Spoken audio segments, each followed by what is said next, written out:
At Thanksgiving, my nephew pointed at my daughter and said, "Mom says you're the loser's kid." Everyone laughed. I took my girl's hand and left without a word. That night, Dad texted, "Don't forget to send the money tomorrow." I smiled. They had no idea what was coming. Hey Reddit. So this went down at Thanksgiving last year, and honestly, I still can't believe these people are actually related to me. Anyways, grab your popcorn. This one's got both delicious revenge and karma. But first, you need some context about why this family's been a powder keg for years. Named Simon, 34 male. I'm a plumber. Been doing it since I was 19. Worked my way up from apprentice to running my own jobs. Good money, honest work, fixing people's shit when it literally hits the fan. My parents hated it. They wanted me to go to college, get some desk job, wear a tie, join the country club. When I told them I was going into the trades, my dad didn't talk to me for 3 months. My mom told people I was finding myself, like I was backpacking through Europe, instead of learning an actual skill. Then I met Heather. She was a waitress at this diner I'd stop at after jobs. Grew up in a trailer park, put herself through community college, worked doubles to pay rent. Realest person I'd ever met. We got married 2 years later at the courthouse because we didn't want to blow money on some big wedding. My family acted like I'd married a stripper. My mom literally asked Heather at our rehearsal dinner if she was pregnant. She wasn't. Stephanie, my sister, made some comment about how, at least the wedding will be cheap, loud enough for everyone to hear. Heather just smiled and said, "Yep, saving money for a house. You know, priorities." I loved her for that. My parents tolerated Heather, but never actually liked her. Too common.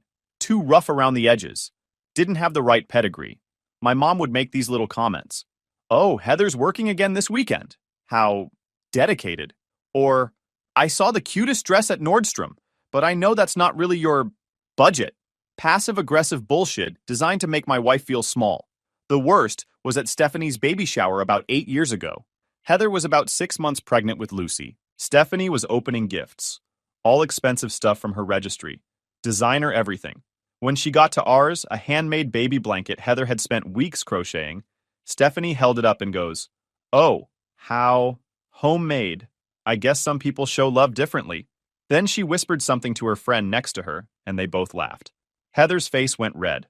I was about to say something, but she squeezed my hand and shook her head. Later in the car, she cried. Said she felt stupid for thinking a homemade gift would be good enough. I told her Stephanie was a spoiled beach who wouldn't know genuine if it slapped her. Heather made me promise not to cause drama. Said it wasn't worth it. That we just keep our distance and be civil at family stuff. I kept that promise. Brushed off every snide comment. Every passive-aggressive dig. Every time they treated Heather like she wasn't good enough.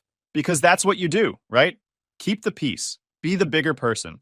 Then, the car accident happened and wrecked my life with it. Some drunk a-hole ran a red light. Heather died on impact. Lucy was 4. You know what my mom said at the funeral?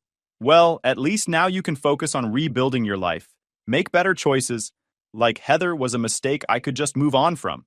I didn't speak to them for 6 months after that. But eventually, I caved. They're family, right? Lucy deserved grandparents. Caleb deserved a cousin. So I started showing up to holidays again.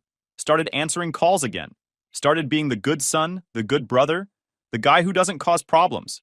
And they went right back to their bullshit. Except now it wasn't about Heather. It was about me. About Lucy. About how I was raising her wrong. How I couldn't handle being a single dad. How I needed to get my life together. And like an idiot, I just took it. Kept the peace. Until Thanksgiving. Picture this. My parents' house. Whole family crammed around the table doing this fake Norman Rockwell bullshit.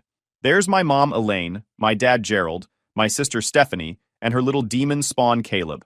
Turkey's dry as hell because mom insists on following some ancient recipe from a church cookbook. Somebody burned the sweet potato casserole, and everyone's pretending we're this happy, functional family, when really we're all just counting the hours until we can leave. I'm sitting there with my daughter, Lucy. She's 7 years old, quietest kid you've ever met. Just wants everyone to like her. Since Heather died, it's been me and her figuring out life together. And yeah, we've been living in a cramped 2-bedroom apartment on the rough side of town because that's what you can afford when you're a widowed plumber working 6 days a week and somehow still covering your parents' bills every month. But I'll get to that nightmare. Thing is, I knew this dinner would suck. It always does.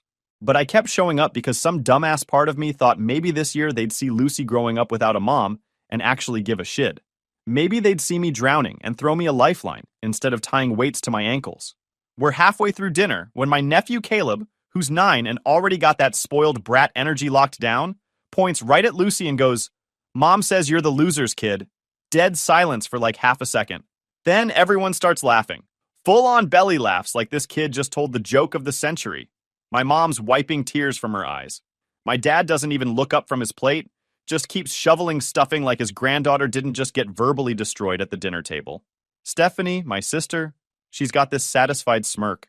She was proud of him, like she coached him on it. Probably did, knowing her. I'm sitting there frozen, fork halfway to my mouth, trying to process what just happened. Did this little shid really just say that? At Thanksgiving dinner? About my daughter? The kid who spent all morning making them construction paper turkeys because she thought it would make them smile? But Caleb wasn't done. Kid kept going, really twisting the knife. Mom says your dad's a broke loser who couldn't even keep his wife alive. She says that's why Lucy's so weird. She says you probably can't even afford real food. The table got even louder. My dad finally cracked a grin. My mom was nodding along like this was perfectly normal family banter. That's when I looked at Lucy. Her face didn't really change. She's learned not to show when things hurt her. That's what happens when your family treats you like a punchline. But she squeezed my hand under the table. And right then, something in me just switched off, like a breaker flipping. The part of me that kept trying, kept hoping these people would eventually act like family, just died. I didn't yell, didn't flip the table or throw my drink in anyone's face, though I really wanted to.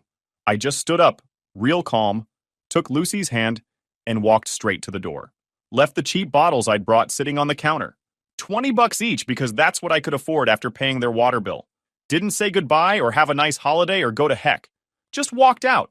Nobody followed us. Nobody said wait or hold on or even, it was just a joke. I heard my dad say something about football being on soon, and then chairs scraping as they all went back to their perfect little Thanksgiving like we were nothing. It was getting dark, temperature dropping fast. Lucy climbed into the passenger seat, buckled up, stared out the window. About 5 minutes into the drive, she asked real quiet, "Did I do something wrong, Daddy?" That almost broke me right there. Almost pulled over and lost it completely. But I kept driving. Told her no, not even close. Told her she was perfect and they were garbage. Told her we were going to see someone who actually gave a damn about us. Someone who knew what family actually meant. See, I've got this grandma. She's 81, lives about 2 hours away in Ashbury, and she's got more fight in her than my entire family combined. After my grandpa died 10 years ago, she married this retired mechanic named Walter. Guy wears cowboy boots year-round, makes inappropriate jokes at funerals, and has a garage full of tools and a fridge full of drinks. They're both a little crazy in the best way, and Lucy absolutely loves them. Every time we visit, Walter teaches Lucy weird stuff, how to change oil, how to read a level, random skills that seem small. And Grandma bakes cookies and lets her stay up late watching old westerns and tells her stories about how she didn't take crap from anyone back in the day. So that's where we went. 2 hours in November cold, because anywhere was better than that house. Anywhere was better than watching my daughter realize her own family thought she was worthless. When we showed up unannounced around 7 p.m., Walter opened the door in flannel pajamas with a drink in one hand and a turkey sandwich in the other. He looked at my face, didn't ask questions, just yelled over his shoulder, "Honey, we got a situation." Grandma came running from the living room, barefoot on that cold tile, reading glasses hanging around her neck. She saw my expression and immediately told Walter to take Lucy to the kitchen for pie and ice cream. Then she just stood there with me in the hallway. When I finally got the words out, told her everything about dinner, what Caleb said, how everyone laughed, how my parents just sat there like humiliating me, and my kid was normal family fun. She didn't say anything, just nodded real slow, her jaw getting tighter and tighter. Then she walked off to her bedroom without a word. I figured she was getting tissues. Maybe some strong coffee because this felt like a strong coffee moment. Dead wrong. Grandma came back with this thick white envelope and dropped it on the coffee table like she was dealing a winning hand. "That's yours. Open it." My hands were shaking as I tore it open. Inside was paperwork for a 3-bedroom house about 15 minutes from Lucy's school. Paid off. No mortgage. No strings. Just keys taped to the back page and a little yellow sticky note that said, "You've earned this 100 times over," in her shaky handwriting. I couldn't speak. Literally couldn't form words. Just sat there staring at the papers like they might vanish if I blinked. This was an actual house. A real house. 3 bedrooms. A garage. A yard. driveway, washer and dryer included. Grandma sat down next to me on the couch, pulled out her phone with steady hands, and said she had one more thing to handle. Then she called my mom, put it on speaker, didn't hesitate for a second. 3 rings. My mom picked up. Hello? You're cut off, Elaine. Grandma's voice was ice cold. You, Gerald, Stephanie, all of you. You won't get another dime from me. I know what you said to my grandson. I know what you let Caleb say to that beautiful little girl. And I know exactly how much money you've bled out of him since Heather died. That ends today. Right now. Find someone else to pay your bills. Silence for maybe 5 seconds. Then, Ruth, what the heck are you talking about? Don't act fool now. I said you're cut off. Understood? Wait, Ruth, there must have been a misunderstanding. Grandma hung up on her. Then she looked at me and said, should have done that years ago. Here's the thing people don't get about my family. They look good on paper. Nice house in a decent neighborhood. Nice cars in the driveway. My mom's always dressed perfect for church. My dad's got his poker buddies. Stephanie posts these filtered Instagram photos making her life look amazing with her perfect husband and perfect kid. But it's all smoke and mirrors. All of it. My parents burned through their retirement years ago. Some pyramid scheme my dad got suckered into. A business investment that tanked. A boat they couldn't afford and sold at a massive loss. They refinanced their house 3 times and still can't make the mortgage. They've been living off grandma's money for years. And here's the kicker. I was the middleman. After Heather died, they came at me with this sob story about how they were struggling. How they just needed a little help until things turned around. How family helps family, right? And stupid me, grieving and barely holding it together, I believed them. Started sending money. $100 here for utilities. $200 there for their car payment. It snowballed fast. Within 6 months, I was covering half their bills every month because Grandma said she'd cut them off if they kept wasting her money. So they came to me instead. I was widowed, raising a daughter alone, working overtime and weekends to keep our heads above water, and I was still paying their bills every month, still covering their overdraft fees so they wouldn't lose face with their bank, still being their emergency fund while they took weekend trips and posted happy photos. The math was insane. I calculated it once at 3 a.m. when I couldn't sleep. Over 2 years, I'd given them almost $40,000. 40 grand. Money I could have saved for Lucy's future. Money that could have got us out of that shitty apartment. Gone. Poured into a black hole that never once said thank you. Later that night, while I was tucking Lucy into Grandma's guest room, my dad texted me like absolutely nothing had happened. Like we hadn't just walked out. Like his grandson hadn't just destroyed my daughter. Make sure you send the payment tomorrow. Water company's threatening to shut it off. Need it by 5 p.m.? I stared at that text for a long time. The sheer balls on this man. Didn't ask if we got there safe. Didn't ask if Lucy was okay. Didn't apologize or acknowledge what happened. Just demanded money. I typed back, "You'll get what you deserve." Hit send. Then I sat there in the dark hallway, back against the wall, and I just laughed. Quiet at first, then harder. Walter poked his head around the corner, drink in hand, asking if I was all right. I told him I was perfect. Finally. Perfect. They didn't know it yet, but this wasn't about one dinner or one text. This was about years of being used. That night, I slept better than I had in 2 years.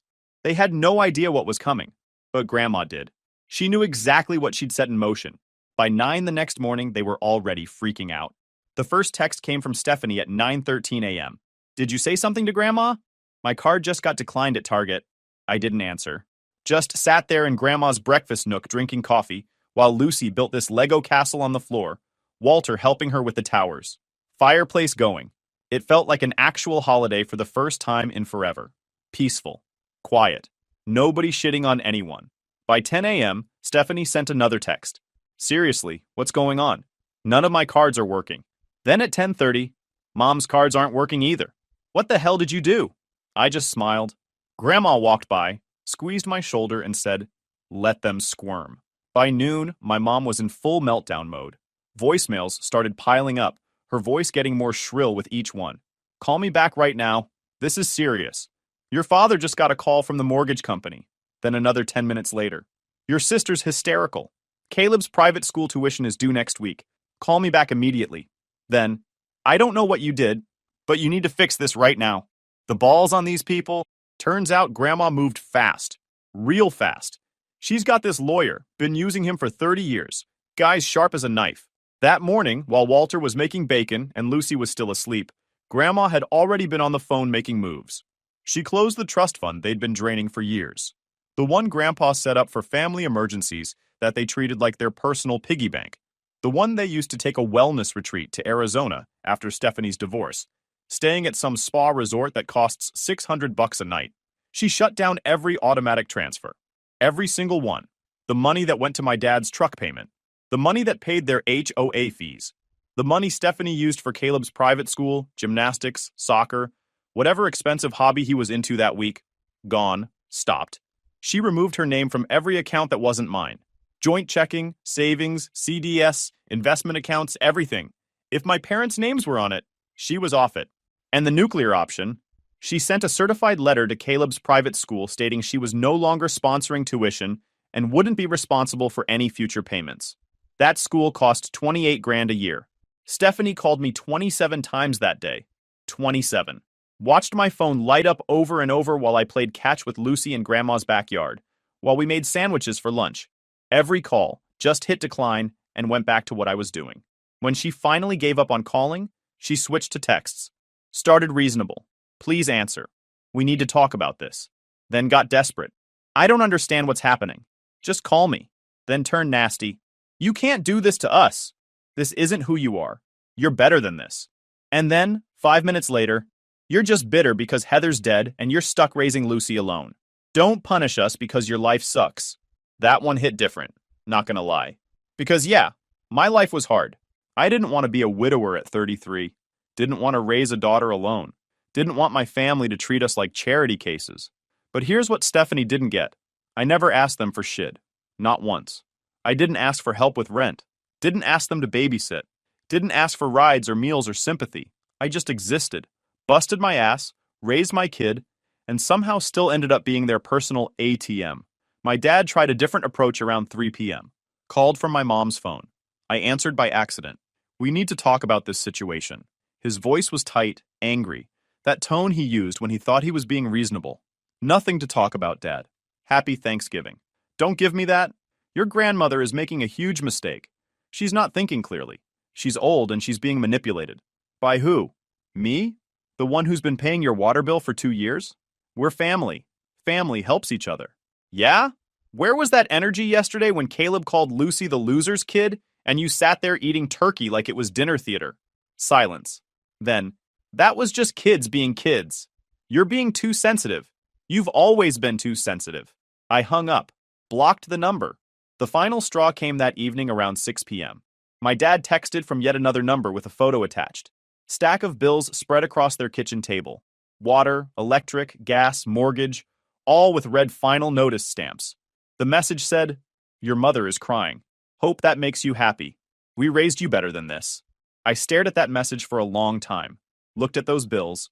Looked at his words. Raised me better than this. Like I was the one bleeding them dry for years. Then I wrote back, "You've had 2 years to treat us like family. You chose not to.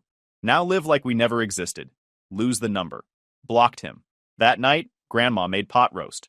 Walter opened a bottle of cider and told a story about crashing a tractor into a fence in 1978. Something about a cow and a dare that made no sense but had us all laughing.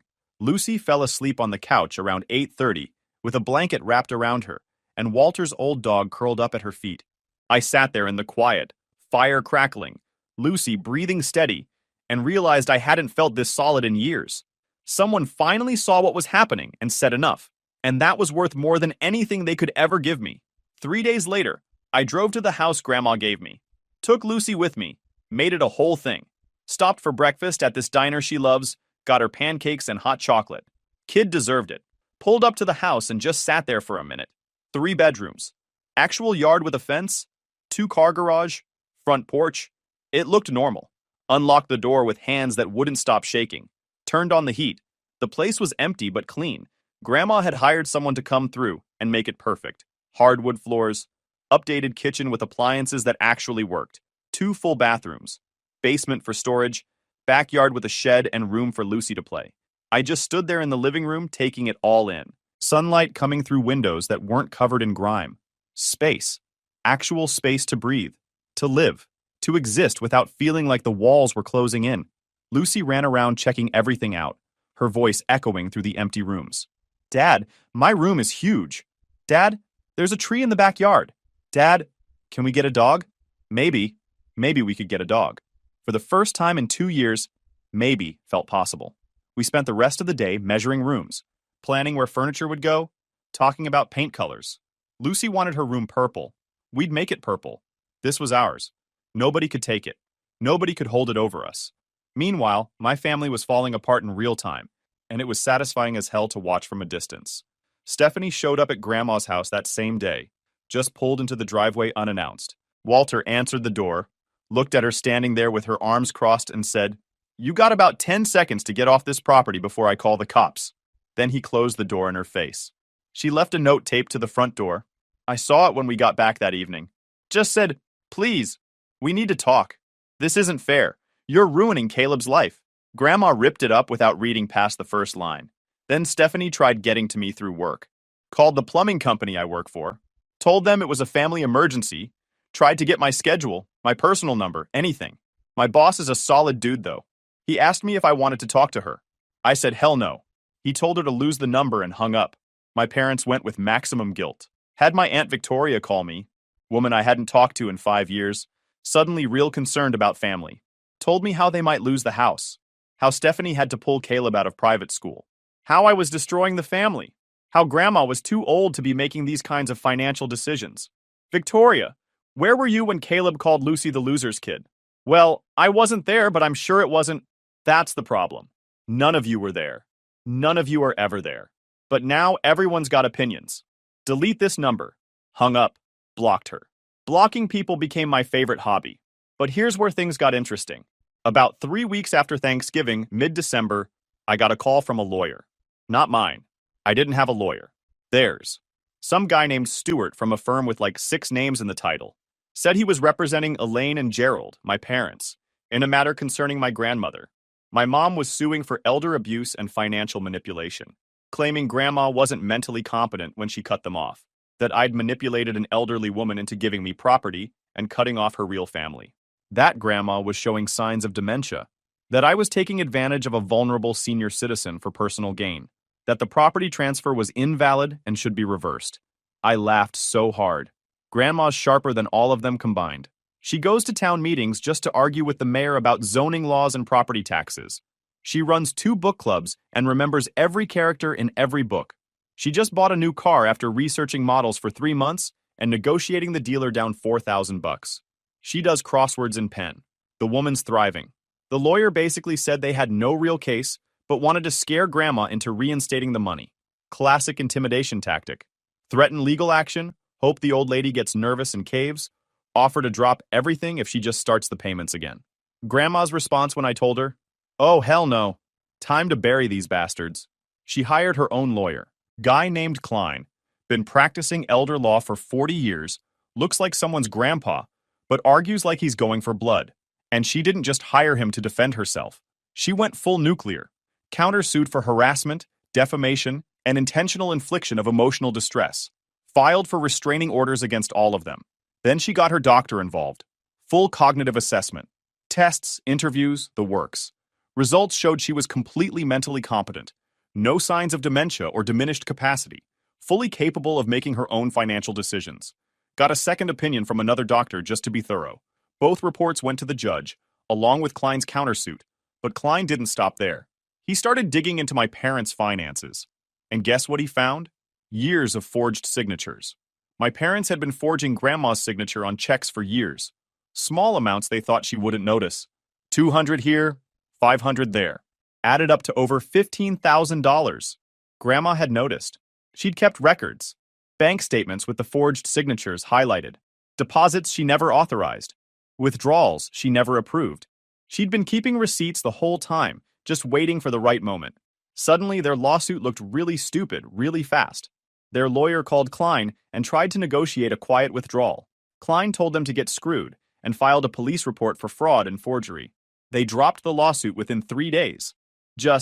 We've decided not to pursue this matter at this time.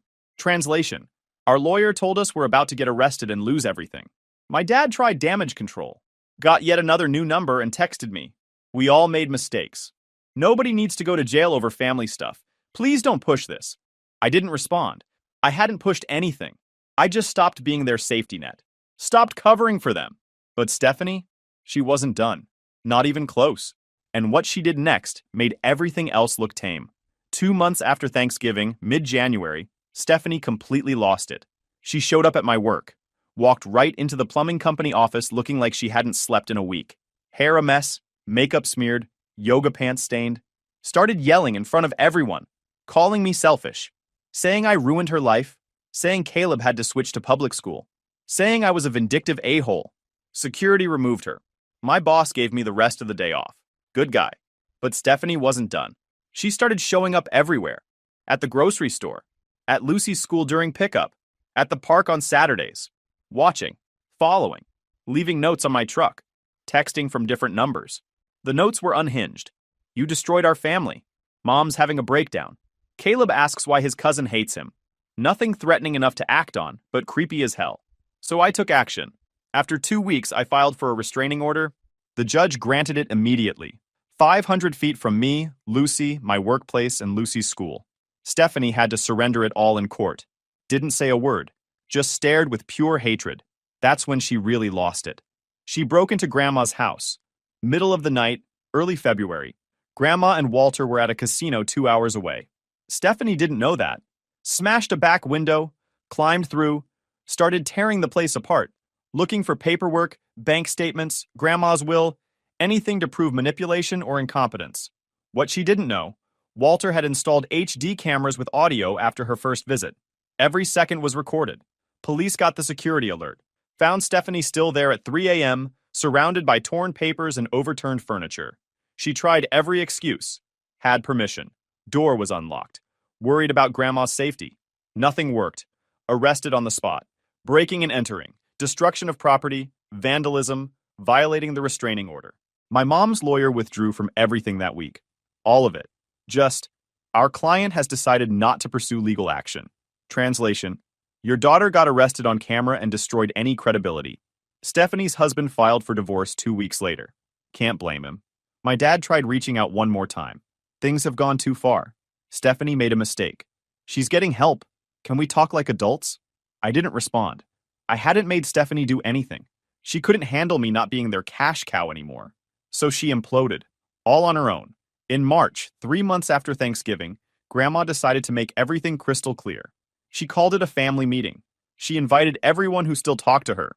A few cousins, her brother, one aunt who'd always been cool, made Walter grill burgers and set up folding chairs in the backyard even though it was still cold. Maybe 20 people showed up. My parents didn't come. Neither did Stephanie. Nobody expected them to. They were done, cut off, erased. Grandma stood in the middle of everyone with her wedding ring in one hand and her will in the other. Didn't waste time with pleasantries. I'm 81 years old. I've lived long enough to know who's real and who's not. I've watched some of you stay silent while my grandson and his little girl got treated like garbage. I've watched some of you enable Elaine and Gerald's nonsense for years. And I've watched some of you actually give a damn. She held up the will. Everything I have goes to my grandson and Lucy. The house, the money, the property in Colorado I bought in 1982, all of it. If you stayed silent when they needed you, you're getting nothing.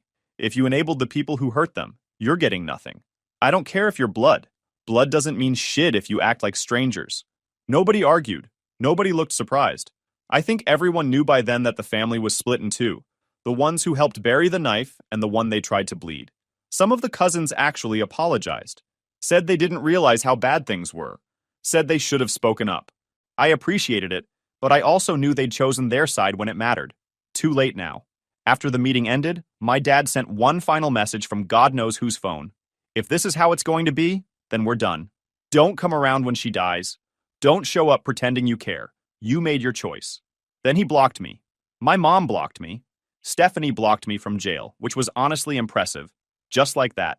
No warning, no final confrontation, no dramatic scene, just a notification on my phone. This contact is no longer available. Then another. Then another. They actually thought blocking me was some kind of power move, like I was supposed to be devastated, like I'd beg them to come back. But I was already gone. I'd let go long before they hit that block button. They just didn't realize it. 6 months after Thanksgiving, things finally settled into peace. Lucy and I moved into the house completely, painted her room purple with gold stars. Got her a dog, a rescue mutt named Charlie. Set up a workshop in the garage. Started taking on side jobs. Thinking about starting my own plumbing business eventually. Lucy's grades went up. She made friends. Started playing soccer. Came home one day and said she was the fastest kid in gym class. I realized I hadn't seen her smile that big in years. Grandma's thriving. Got new glasses. Joined a third book club. Goes to town meetings to argue with the planning commission. Bought Lucy a telescope for her birthday. Walter built a treehouse in the backyard. Me? I stopped apologizing for surviving. Put a nice TV in the living room. Got actual furniture. Started cooking real dinners. Took Lucy to the movies without calculating whether we could afford popcorn. Bought her new shoes when she needed them. I wasn't just getting by anymore. I was living. People still ask sometimes, what happened with your family? I just say they left. It's simpler than explaining. They left and I stayed. That's the difference. But about 3 weeks ago, I ran into Stephanie. Wasn't planning on it. Was at the grocery store with Lucy Saturday morning, grabbing stuff for the week. Saw her in the checkout line next to ours. She looked rough. Hair pulled back in a greasy ponytail. No makeup. Discount store clothes. Cart full of generic brands and marked down meat. She saw me at the same time. For a second, we just stared at each other.